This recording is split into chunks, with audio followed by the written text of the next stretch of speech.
We'll now commence a special council meeting held on the 30th of May 2022.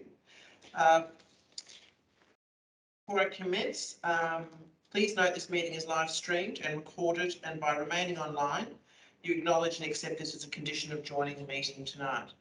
Microsoft Teams privacy link is provided through the agenda document, and the virtual meeting process for managing council confidential items will see council members and identified administration staff move into a secure meeting space known as a breakout room. At the conclusion of the confidential items discussion, council members will return to the main meeting room to either continue or conclude the meeting. Once again, thank you for joining us for our special council meeting. That being the case, we do not have any confidential items tonight, so we will in this room for this meeting. I would like to acknowledge that this meeting is held on Whyalla land, and we give thanks for the use of this land. Item 2, attendance records. Apologies, I don't think we have any tonight, which is excellent. We do have some councillors online. We have Councillor Marshall, Councillor Santuzzi, and Councillor Westerman and Councillor Stupos. So welcome to those who are participating online. And also we have Councillor Pond, Deputy Mayor Stone, and Councillor Simpson and Knox here in the chamber with myself. Leave of absences, there are nil. And item 3, declarations of members' conflicts of interest. If you have any, please raise them now. Councillor Westerman. I have a perceived conflict of interest as it mentions the new hotel development. Right, okay, that's fine, thank you. I can say that it's fine to stay within the meeting and obviously be included in discussions and debate. Thank you, Councillor Westerman. Are there any other conflicts of interest from any councillors? That is none. Thank you very much. So item 4, reports, council officers, reports 4.1, corporate services, 4.1.1, submissions on the draft 2022-23 annual business plan and budget. Right, so that's on page 3. Now, I thought that tonight, because obviously the importance of having some discussion debate around the rates, is that we would have a discussion prior to us getting into formal meeting procedures. What I would like to see tonight is to ask each councillor if they wish to have any questions or want to say anything in regards to this particular report tonight, and then after that we'll go around the room again, and we can when we're ready to discuss specific rate increase numbers. Does that sound okay with everyone? And then we'll have had a good listen and discussion with the other councillors, and obviously questions to start.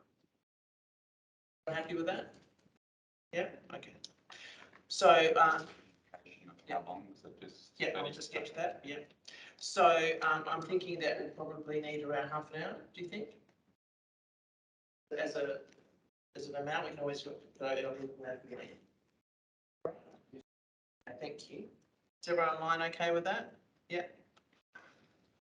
Okay, so so can I have someone move that, please? Thank you, Councillor Knox. Seconded, Deputy Stone. Thank you. Show of hands, all those in favour.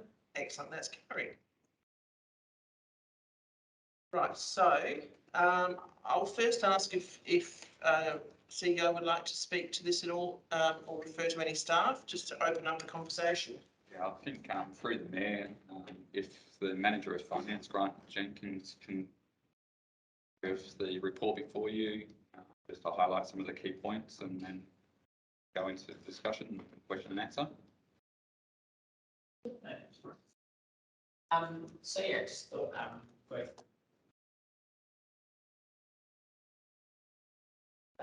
elected members. So obviously the budget itself has been developed through quite a long, lengthy process. So there's been a lot of work done on priorities and initiatives,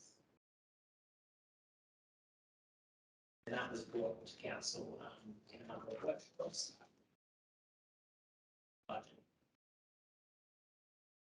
That the draft document that we produced was based on that work that happened above, as well as the main parameters that council adopted for the the parameters that frame the overall budget and your business plan, and then obviously our main assumptions. And so when we produced the draft plan and brought it to council, we had estimated CPI at 3.3%, and we come up with a proposed rate increase of 4.9%. And so the annual business plan, I guess, is framed as a business as usual business plan, in that it's a lot of the, I guess, bells and whistles had already been approved here before with our capital, in terms of the capital program. So it was the second year of that 2-year capital program adopted by council, seeing the delivery of the Northern Coastline project, but also to start some money coming up in this year to start works on delivery of Foreshore Master Plan, with that to continue over a number of years.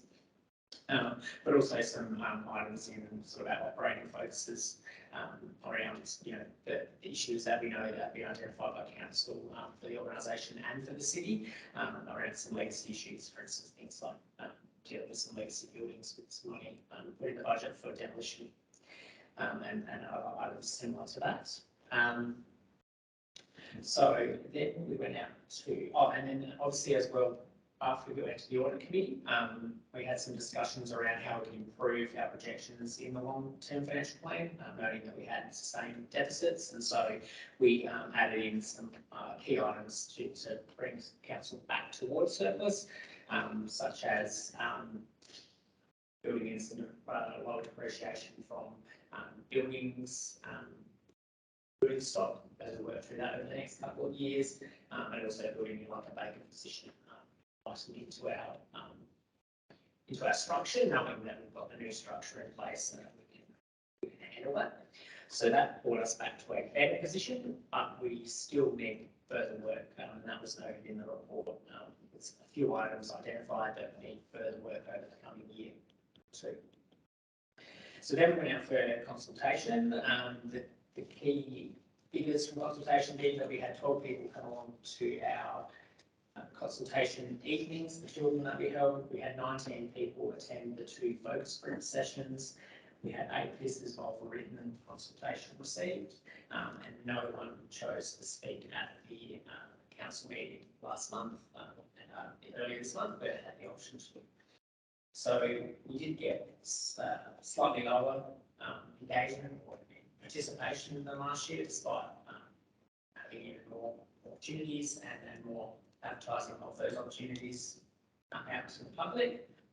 And what we went through with the public and what we focused on was the vision for the city and the future priorities for the city, what the opportunities coming up for the city are, but also what the challenges that represents for council and what the advocacy position they're going to need to take over the coming years to deal with that.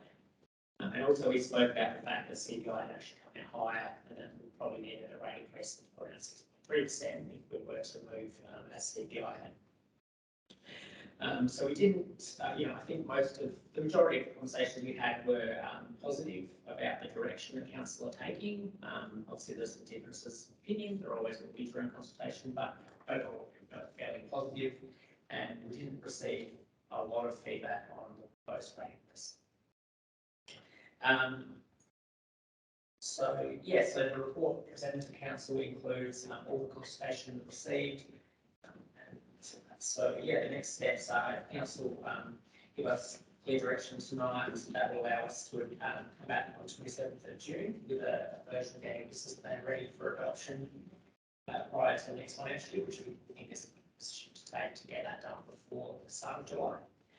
Noting as well that as the emergency declaration has finished, council no longer have the extended period to adopt the budget that they did over the last and that took up 2 years ago. So yes, happy to take any questions or comments. Thank you. Right, so as I said prior to the discussion, we'll go around the room. So I will start, if you don't mind, Councillor Stupos.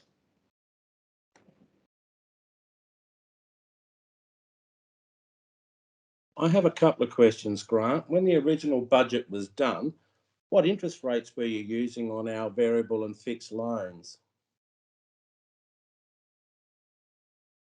Thank you. So we've got an average interest rate of 2.1% built in for next year. I think we'll still, for our average interest rate, we'll probably still get that even with further increases, because we do have a portion of about 50% of our loans fixed currently. But we do have interest rate increases built in over the life of the plan of 0.5% every year after that as well. I noticed that the fixed loan 139 for 1.5 million is due to expire on the 18th of July. Has the financing authority told us what the new rate's going to be for that loan? Because it's currently 1.55. Yes, that's correct. So we'll look at, in July, we will review how much we need to fix and for what period to meet the targets in our treasury management policy. The interest rates have obviously increased, so that portion of our loan will probably end up with an interest rate, I imagine, somewhere around 3% I believe, if we go for a 5-year. But yes, I think still on our average interest rates and the weighted average, we still should come out around the amount we're expecting. So the finance authority hasn't actually told us what the rate rises are going to be yet. Well, they quote it on a daily basis, basically, so you have to get a daily quote for the day you want to fix. But I did see some indicative rates last week, and I think that's what they were for the 5-year, around the 3.something% mark. And another question, when's our last payment for last year's council rates or residents due for conclusion? So when is the final rate installment for this financial year? Yeah. Yeah, that's due on the 1st of June. 1st of June. Do you know how that's travelling at the moment?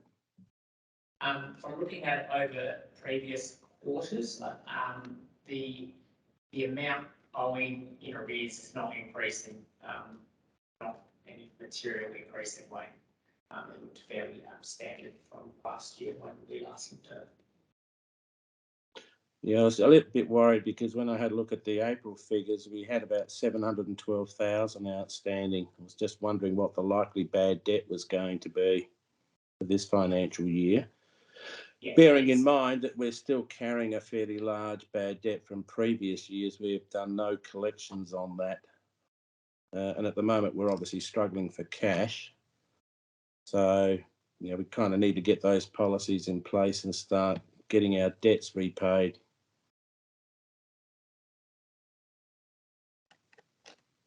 Okay, thank you. Right, I will now go to Deputy Mayor. If you're comfortable with that. Thank you, Madam Mayor. Just one question and then just comments about what we might be talking about. Did we achieve the $160,000 savings, and how did we achieve it that was set last year? Yes, through the chair, we did achieve that. It wasn't probably an easy win for this one.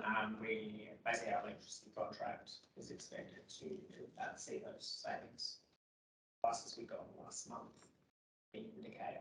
We've been working through it over the last number of months, but we've recently had quotes from the tender that's about to go out from the state contract. We'll see those savings through that electricity contract. Just general comments. While I never like to see rate increases, we're in a situation we have no choice. Very interesting data that we've been able to collect. And I must admit, I didn't realise till we had these figures that for 6 years, successive councils done their utmost to minimise rate increases on the community to help them out. Every year there's a good reason why now is not the time. And if you look at that, the average rate increase for the last 6 years has been 2.35%. That is not sustainable. It is also unfortunate that society always expects the local council to be the body that absorbs the entire cost increase of all services, taxes, electricity, water, whatever the increase is. You then come to the councils and society then wants us not to put rates up, in fact have a rate freeze or even put them down. We are going to have a rate increase. It's just going to get back to what figure we pick on tonight. But there have been claims at times that we've been having high rate increases year after year, which isn't correct. And if you look at 2.35% as the average rate increase in the last 6 years, I'm a rate payer. I don't like paying extra rates, but there are good reasons why. It's also interesting to see that the regional councils on Eyre Peninsula, they're obviously, after several years of trying to keep rates down, they're also now going backwards and looking at their proposed increases. So we are all very much in the same boat. Now, some people might look at suburban councils and think, gee, if they can keep it down, why can't we? Well, we all know that there are a lot of services that we're responsible for that suburban councils aren't. We have lots of facilities we have to maintain that suburban councils don't. So while I've never liked rate increases, we are going to have to, and this is obviously going to happen in the future years as well, because we do have that incredible amount of infrastructure that we have to maintain. We want to do the right thing by the community. We want them to have their services. And the feedback we get is that they don't want their services cut back. So while it's always a hard decision, we are going to have a rate increase. And I again refer to the fact that for 6 years, the average increase has been 2.35%. So really, for 6 years, we've started to go backwards. And we really do have to, I guess, make the hard decisions, as are the other councils on Eyre Peninsula. Now, with some of them much higher than what we're looking at this stage. So when it comes to the discussion, we are certainly going to have a rate increase, and then certainly explain it to the community as precisely as we can, and not necessarily just comparing percentages, but we always see on Facebook at times certain suburbs, oh, they're a lot cheaper than Whyalla. If we know of suburbs where that's not the case, we've got to highlight that just because ours has gone up a certain percent, what that relates to and what you're actually paying. Because I have been told by someone that they live in a suburb in Adelaide, which they believe is the most expensive in South Australia. So there are going to be suburbs in Adelaide where the actual amount of rates they're paying will be greater than what we're going to be paying in Whyalla. So I guess I've said enough. We are going to have to come up with the right figure, and we're going to have to really sell and explain to the community the reasons why we cannot afford to go backwards. Otherwise, it's going to cost them more in the future. Thank you. Okay. Right. I'll now go to Councillor Knox. Did you want to say a couple of things? Thank you, Madam Mayor. I've got a number of points. Perhaps by saying this is really a high-level budget that we see. We don't see all the nitty-gritty of the budget. But just a few things I want to sort of perhaps get fresh in my mind. When we instituted the new dump system, we were sure to make some savings in that process. I mean, we employed a number of people at the dump, etc. Are those savings recorded anywhere, or what's the situation with them? I can answer that, please. Yeah, so when we basically when we got rid of and moved over to the new transfer station and away from us, that service was breaking even. So the dump fees we were getting paid were offsetting the costs of running it. And obviously that part of that was why there was the increase into the new services we had an increase in. Well, most of them were, there was only one full-time staff, and he took up a position, a vacant position in another team, and the rest at that time was employed an external contract hire, and they left the organisation. I know what the process of preparing council budgets were, because I've done them for a long time, probably nearly 30 years. But there's also got to be a process to cut fat out of a budget. Because everybody, I presume, the departments put their own budgets up and then the budget's then pulled together. What's the process of eliminating the fat from the budget? And has that fat been eliminated from the budget?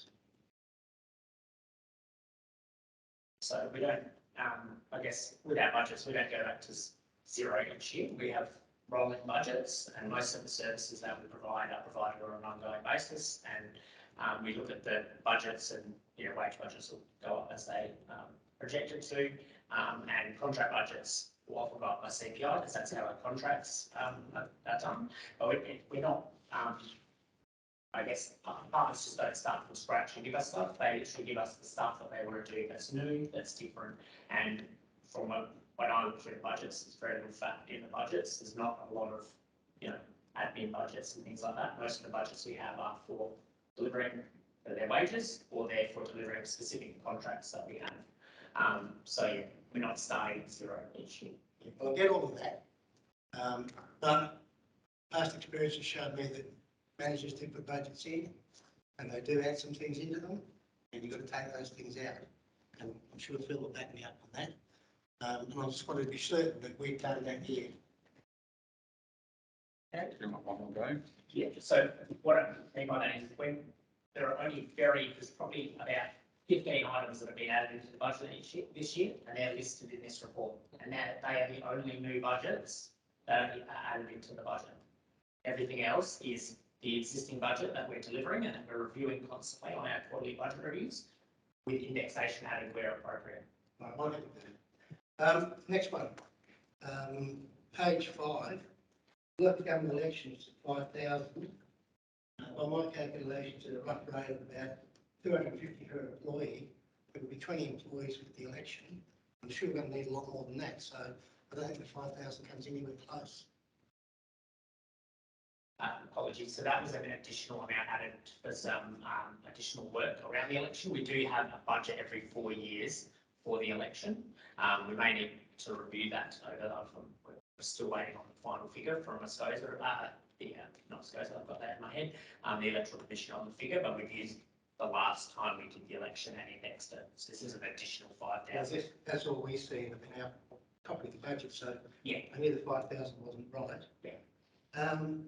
What's involved in the regional waste strategy, 20,000?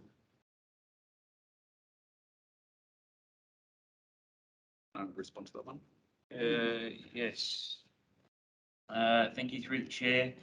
We have recently taken on a waste graduate who is looking at helping council with all of our waste requirements that we have. We are looking at consulting with other councils in the local government area around if Whyalla can become a regional centre or a regional hub for different waste streams, but at this stage we have not gone out for consultation or anything or consultants to perform that work, but that's the end goal of that. If I can just add to that through the Mayor. So one of the Eyre Peninsula LGA strategic initiatives that is currently on the agenda is to develop a regional waste strategy. Most councils in the Eyre Peninsula region use the same waste contractor now. Over time, there's been convergence toward one contractor. So the Eyre Peninsula are looking at that opportunity of trying to avoid putting a lot of our recyclables on a truck to Adelaide and being able to recycle and repurpose waste streams within region and creating economic benefit from doing stuff in region. Okay. Given that the restrictions are pretty much off now with COVID, do we still need to roll out of mobile working stations to the remaining admin staff, $100,000?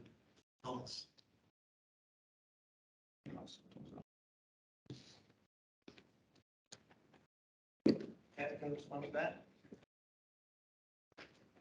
Yes, thank you through the Mayor. Mobilisation of the workforce is not just in relation to the issuing of laptops, etc., to staff across the organisation.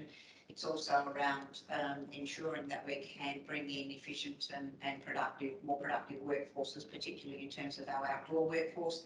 So it is actually continuing investment in that nature of activity. But in response to your comment in relation to COVID, yes, you mentioned about the closure of restrictions or the lessening of restrictions.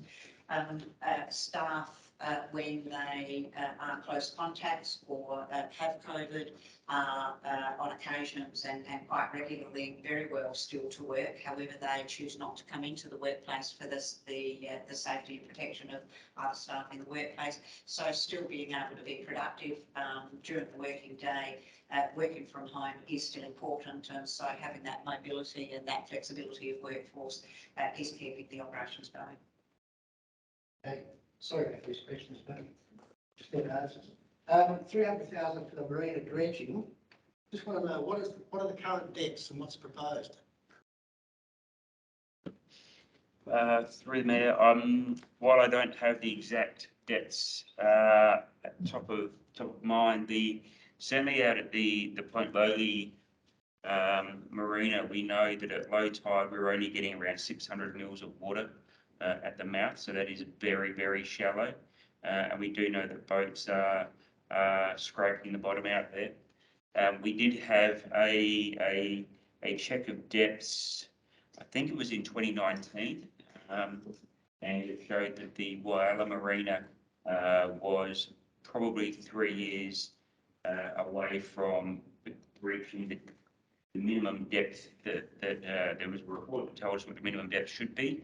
We could see that it was closing. We thought we had about 3 years left before that got to the minimum.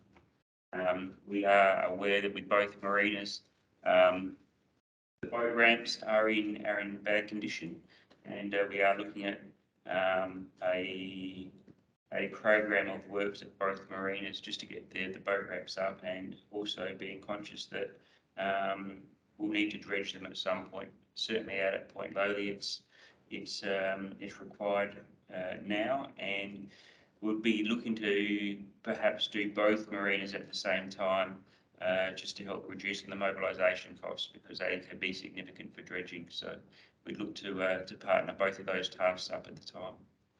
Okay. Are we looking to increase at all the outside workforce?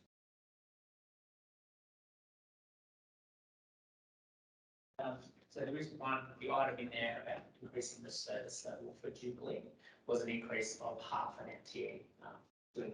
So whether that's because it's half an FTE, it may actually be limited to be delivered through a contract hire if that's easier, but that is built into the budget for that. That will not be item listed there.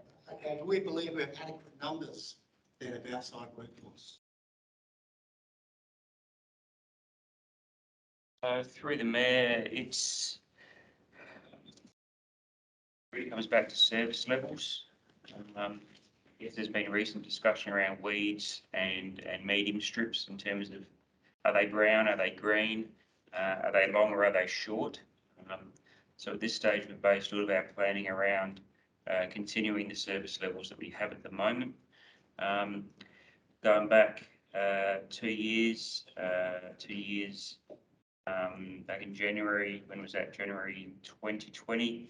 I indicated to council that I would be doing my absolute best to get all of the value that we could out of our outdoor workforce, and I think over the last 2 years we really have done a very good job of squeezing out all the value that we have. So with the employees that we do have, I think we are getting a great value from them.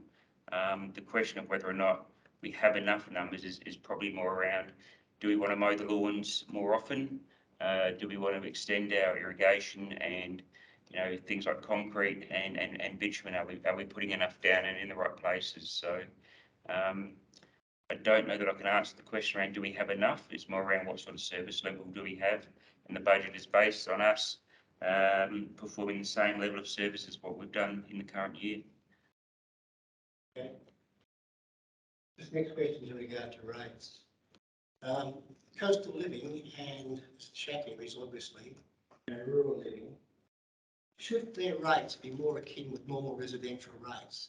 They use the services in Whyalla, We're starting to provide a bitumen road access out to shack sites as well. Plus we do, the garbage collection costs us a reasonable amount of money as well. Shouldn't their rates be more akin to those in residential areas?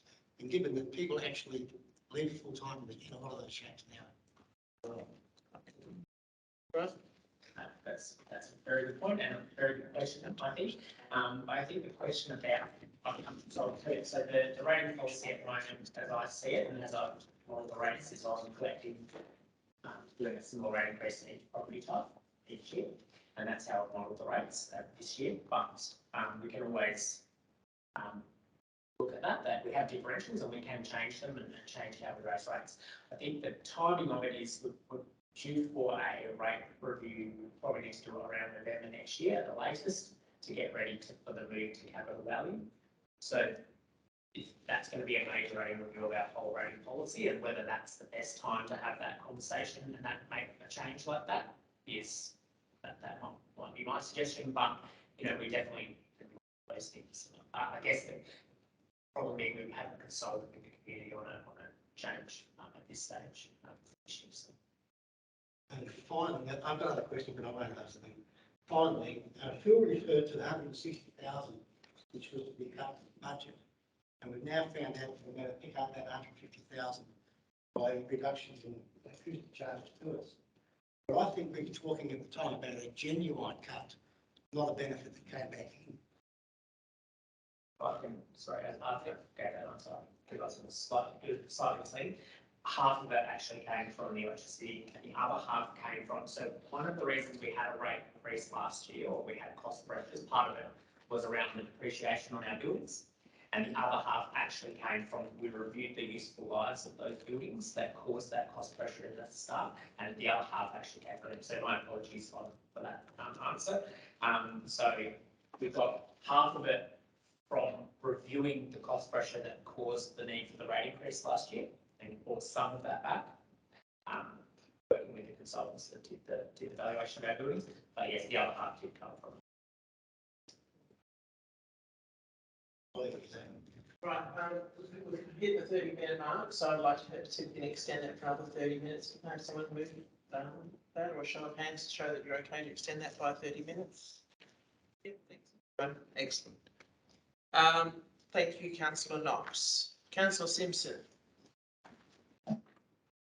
Start by saying I thank David for the question he's asked and Sodos, and I'd like to echo Deputy Mayor Stone's comments on these issues he raised. I'd just like to add that as far as public consultation went, because all of them were the same in 2 nights. The 19 of the focus group I thought were very positive about the town, what our plans are, where we're going forward. There's one lady commented about rates being cheaper in Modbury. So I spent a couple of hours searching the internet and found out if I lived in Modbury in my house, it would cost me $300 a year more than it does now. Port Lincoln would be $900 and Burnside would be $1,200. So we are cheaper than those centres. So these people must be living or thinking of a cheaper area. But as Phil said, you look at the other areas and we're in line with them. And basically that's all I've got to say on that subject at the moment. Thank you, Councillor Simpson. Councillor Pond. Yes, I'd just like to say thank you for all the previous councillors and their questions and comments. Councillor Knox, you've definitely brought a few things to the front of my mind that I wasn't thinking about, so thank you. I'd like to thank staff for the information that we've been given with the reports over the last few weeks. That information has actually helped settle my mind on a few things, and just looking at the big picture, not just here and now, but the progression over the last 10 years. So thank you very much for all that work.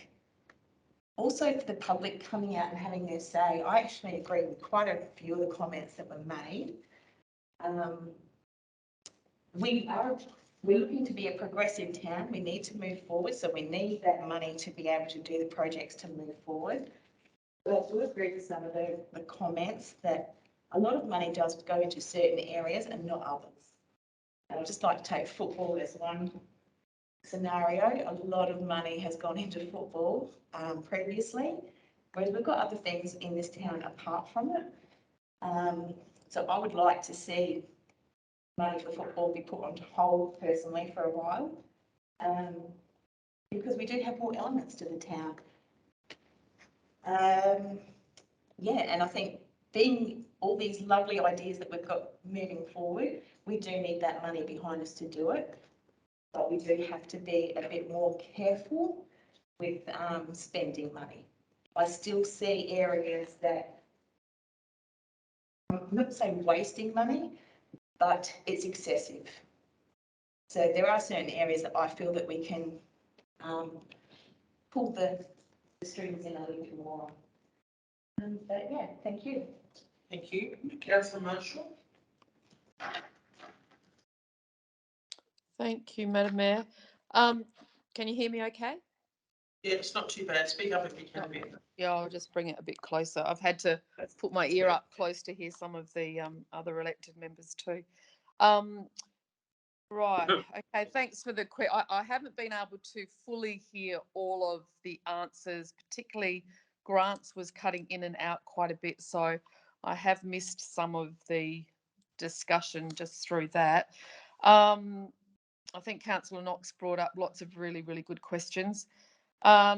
Obviously, in this current climate where we know there's going to be cost of living pressures and they're only going to get worse, to a certain extent, we definitely need to be able to, we have to put up rates. It's a no-brainer. What the actual amount is obviously what we'll all decide upon tonight. I still feel too that, like Councillor Knox, there is always trimming in the budget. There's always a bit of fat that can be found in the budget when one starts to really take a bit more of a forensic approach to it. I do think we need to look at both sides of the ledger. Yes, we want to maintain services. We want to be seen to be moving forward as well, but at the same time, I think we do need to just really look at each budget line. And sometimes it's just small things as well, but they can add up over time. I did notice things like, you know, barbecues being replaced. Well, I don't know how much a barbecue costs, but I also don't know why they need to be replaced. They look perfectly good to me. So, you know, I mean, that's just a simple thing, but, you know, lots of simple things can add up to quite a bit of money. Something I did want to ask too, what is the Patterson Street Hub at $58,300? What is that? Patterson Street Hub. Yes, that was an item that was included in the budget a couple of years ago to turn the building there into a multi-use facility. It's been rolled over a couple of times, but that's been some conversation about what that. Oh, okay, so that's the old library you're talking about then, right? Okay, doke. Can I also ask how many pensioners take up that rate rebate where they pay only a maximum of $500 and the rest comes off of their, would be paid on sale of their house? How many people actually take that up? Give me 2 seconds and I'll have an answer to that. Yeah, that's fine. We'll just look that up for you, Councillor Marshall. And I guess our biggest issue is our stagnant population. That's the biggest issue that we have and have had for the past couple of decades, which is why we put a hell of a lot of pressure on our existing population. And that really is where I think all of our issues stem from. Obviously, more ratepayers, we would be able to, if you look at the comparison charts for other councils, including regional councils, there is at least some growth, which obviously aids towards their bottom line, but we are sitting on a 0% growth. So that's really something that we have to tackle. And that's probably really all I've got to say. I think everybody else has covered a lot of questions. Yeah, and I think Councillor Marshall's around the rate increases comes around the housing issue. Got to have houses to Rateable properties, that's very right. much. Thank you, councillor Marshall. Councillor Santucci. Oh, sorry, Grant will just, respond to your, Answer your that, question. yes. Yes, thank you, Grant. Apologies. Sorry, was the question around how many get, receive that $178 commission or the post-moment rate? Post-moment rate. So we've only got 5 on our list. Only 5. Yeah. I don't think people would probably even realise it's there, to be quite honest. And then also there was a state government announcement today about going to increase the financial support for services, etc., which is a good announcement. Okay, thank you. Councillor Santucci, did you have anything else to add? Nothing to add, Mayor. I've just been listening to everybody, and it's been very good, actually. Everybody's making great comments, good questions from David. I agree wholeheartedly with Deputy Mayor Stone, and we look back over the last 8 years lately and see we've done an awful lot to the city, and it's cost us a lot of money to try and build it up so we can become a progressive council. So I do believe we really have no choice but to put the rates up, and just a matter of what it is. So I think everybody else has covered it, so I won't ramble on. Thank you. Thank you. Finally, Councillor Westerman. Yeah, I'll have to agree with Santucci. Everyone covered basically everything that I wanted to say. I thought the report was very well written. It was very easy to understand. And yeah, that's about it. Thank you. Okay, so if everyone's had questions and discussions, thank you for those questions. They are very good. And so I guess the next point we're going to go to run the figures of what we feel is the rate increase that as a council majority are comfortable with, if not all. So I guess we would like to just go around the room and see what councillors feel they're comfortable with. It is a discussion, and this is a draft position, so don't be worried about what you say or how you feel. Just if you'd like to start, we'll continue in the same order as we've done last time. So I'll ask Councillor Stupos if you'd like to go first. Thank you.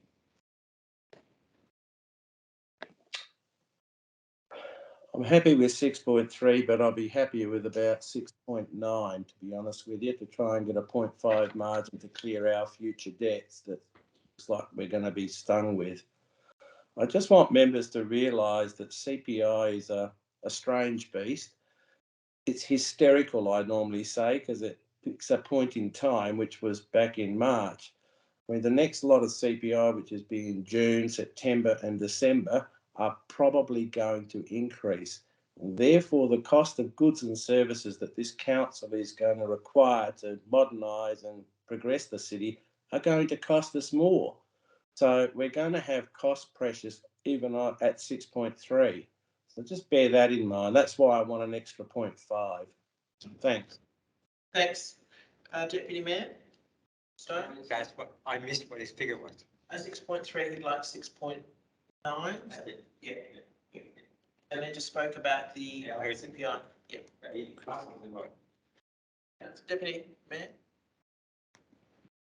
I was originally going to try to compromise for the 5.5. I am prepared to go to the 6.3, provided we can do something about the resources to keep all of Whyalla livable. And the CEO knows what I'm talking about. I thank him for doing a trip around Whyalla after the last meeting when I raised. Now, I believe we don't have sufficient resources to keep the city and all streets, not just the main thoroughfares, well maintained.